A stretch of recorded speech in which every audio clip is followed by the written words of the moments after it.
अहिलेको यो चेन्जेसहरू पछि चाहिँ पिटीको राइटिङ गाह्रो भएको छ, टेम्प्लेट्सहरू के छ अनि केही टिप्स छ भने भन्नु भनेर मलाई धेरैले मेसेज गर्नुभएको थियो। म अनि खासै कसरी त्यो 90 आयो भने मलाई पनि राम्ररी चाहिँ थाहा छैन। आउन चाहिँ आयो होइन। अनि मैले कुनै पनि टेम्प्लेट चाहिँ युज गराएन, मैले गर्ने भनेकै यही साइटबाट हो। अनि यसमा चाहिँ मेरो टोटल प्र्याक्टिसहरू हेर्नुहुन्छ भने अब कसरी देखाउँछ प्र्याक्टिसहरू, डिफिकल्टी, प्रिडिक्सन, टाइप, स्ट्याटस, प्र्याक्टिस्ड, यति नै हो क्या मैले गरेको भने। 4-5वटा मात्र गरेको थिएँ, खासै धेरै केही गरेको थिइनँ। मलाई अल्छी लागिरहेको थियो गर्न नि। अनि हुन त मैले पहिला पनि एकचोटि पिटी दिइसकेको, त्यति बेलामा चाहिँ मेरो 74 आएको थियो ओभरअल, 2-3 वर्ष अगाडि हो दिएको। अनि अहिले फेरि दिएको। अनि पहिलाको टेम्प्लेट चाहिँ हाम्रो कस्तो थियो भन्दाखेरि यस्तो थियो, यो क्वेसनको ठाउँमा जे क्वेसन आएको छ त्यही लेखिदिने, अनि त्यसपछि यो लेख्दै जाने, जे क्वेसन छ त्यही लेखिदिने, अनि त्यसपछि यही टेम्प्लेट छापिदिएपछि फुलमा फुल मार्क आउँथ्यो।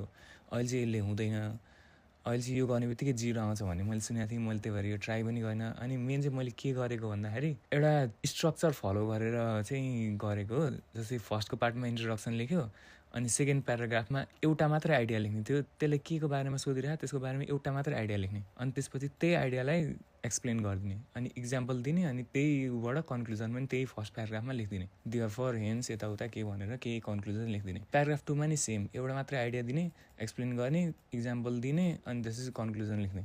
अनि कन्क्लुजन पार्टमा त कन्क्लुजन र आफ्नो ओपिनियन भइहाल्यो। मैले प्र्याक्टिस गर्दाखेरि चाहिँ यो वाला अलिकति यो फिलर सेन्टेन्सहरू जस्तो याद गरेर राखेको थिएँ। अब जस्तै क्वेसन आएपछि म यो भन्छु, मेनी पिपल बिलिभ द्याट भनेर क्वेसनमा भएकोलाई अलिकति प्याराफ्रेज गर्छु, अनि while others disagree with this idea यस्तै लेख्छु। अनि अब आफ्नो ओपिनियन त सोध्छ नि त जे भने, अनि त्यसमा चाहिँ पर्सनली आई बिलिभ द्याट भनेर, अनि क्वेसनमा के छ त्यसको बारेमा अलिकति डिस्क्राइब गर्छु।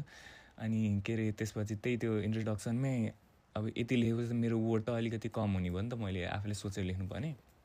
अनि यस्तै यस्तै सेन्टेन्सहरू चाहिँ थियो मैले याद गरेर राखेको। फर्स्टको प्याराग्राफमा पनि हेर्नुहुन्छ भने यो अब यति लेख्यो, यहाँनिरसम्म एउटा मेन आइडिया लेख्यो, त्यो मेन आइडियालाई एक्सप्लेन गरिदियो, अनि त्यसपछि इक्जाम्पल लेख्दियो क्या यस्तो गरेर। अनि त्यसपछि के अरे त्यसैमा कन्क्लुजन पनि लेखेको। अनि सेकेन्डकोमा पनि त्यही हो। अब सेम दुइटै एडभान्टेजै नै भन्न लागेको छु भने म दुइटैमा एडिसनल हालेर गर्ने, नत्र डिसएडभान्टेज हो भने हाउएभर हालेर गरिदिने। अनि त्यसपछि त्यो गऱ्यो, अनि किन हो भनेर एक्सप्लेन गऱ्यो, इक्जाम्पल लेखिदियो त्यहाँनिर। अनि त्यसपछि इक्जाम्पल लेखेपछि यो चाहिँ एसेन्सियल छ यताउता भनेर कन्क्लुजन पनि यसैमा हानिदियो।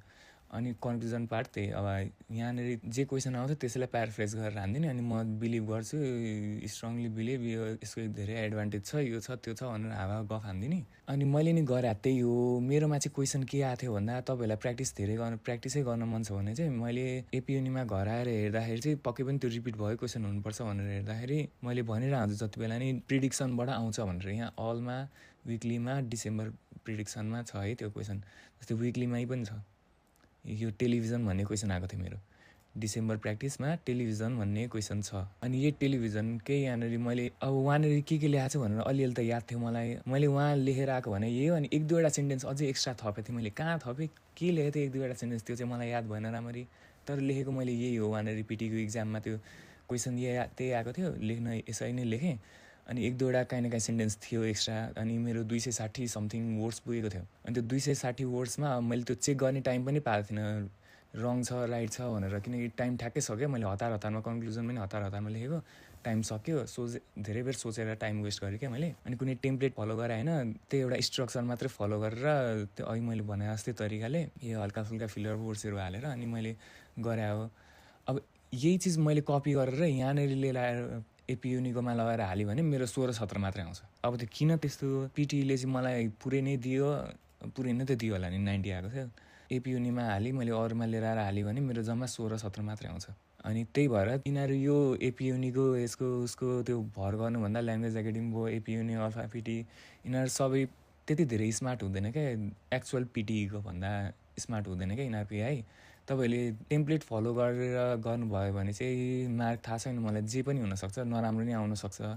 स्ट्रक्चर फलो गरेर त्यसले क्वेसनमा के भने त्यो गर्नुभयो भने चाहिँ पिटीको एआई एकदम स्मार्ट छ क्या। त्यसलाई ग्रामरहरू खासै धेरै रङ नगर्नु, अलिअलि रङ भयो भने त्यति धेरै प्रब्लम हुँदैन, स्पेलिङ रङ गर्दै नगर्नु। त्यसपछि एउटा स्ट्रक्चर फलो गरेर चाहिँ तपाईँले भनेको आइडियाहरूले चाहिँ म्याच भइरह, रेलिभेन्ट आइडिया दिइरहनु भयो भने चाहिँ तपाईँको स्योर आउँछ, धेरै मार्क आउँछ। त्यो मैले गरेको चाहिँ यही हो। अरू त अब कसरी आयो भन्ने मलाई पनि राम्ररी थाहा छैन। अरू सेक्सनहरूमा मैले कसरी गरेँ भनेर चाहिँ गर्नु छ भने म अर्को पनि भिडियो बनाउँछु, छैन भने त ठिकै छ प्र्याक्टिस गर्नु दिए नै हुन्छ